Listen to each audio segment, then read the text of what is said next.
তৈরি করে নেব একটা ম্যাজিক পাউডার, যেটা খেলে গ্যাস অম্বল ম্যাজিকের মতো ভ্যানিশ হয়ে যাবে। তো সকলকে ওয়েলকাম জানিয়ে শুরু করছি আজকের ম্যাজিক। প্রথমেই মৌরি আর জোয়ান সমান পরিমাণে নিয়ে নিয়েছি। এখানে আমি 50 গ্রাম করে নিয়েছি।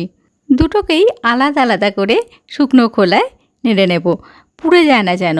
একটু ওই 1 থেকে 1.5 মিনিট মতো ভেজে নিলেই হবে, শুধু কাঁচা ভাবটা দূর করব। তারপরে প্লেটে ঢেলে ঠান্ডা করে নেব। তো মৌরিটা ভাজা হয়ে গেছে, প্লেটে ঢেলে নিই, একটু ঠান্ডা হোক, তারপর গুঁড়ো করে নেব। জোয়ানটাও একই রকমভাবে 1 থেকে 1.5 মিনিট একটু নাড়াচাড়া করে নিয়ে প্লেটে ঢেলে ঠান্ডা করে গুঁড়ো করে নেব। এই পাউডারটা এত ভালো যে খেতে তো ভালো হয়ই, যেহেতু জোয়ান আছে মৌরি আছে, আর এর সাথে দেবো একটু বিট নুন, আর উপকারীও। আমি নিজে খেয়ে উপকার পেয়েছি বলে ভাবলাম আপনাদের সাথেও শেয়ার করি। তো দেখুন দুটোই গুঁড়ো করে নিয়েছি খুব ভালো করে। আর এতে দেব 2 টেবিল স্পুন বিট নুন। বিট নুনই কিন্তু দিতে হবে, সাদা নুন এমনি নুন দিলে হবে না, রোজকারের যে ব্যবহারের নুন। বিট নুনটা হজমে সাহায্য করে। তো এবারে খুব ভালো করে মিশিয়ে নেব।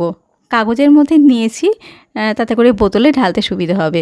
খুব ভালোভাবে মিশিয়ে নিয়ে কাঁচের বোতলে রেখে দেব।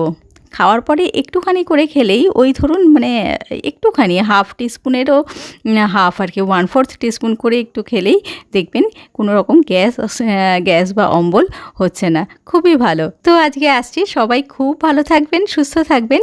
এতক্ষণ ভিডিওটা দেখার জন্য অনেক ধন্যবাদ। নমস্কার।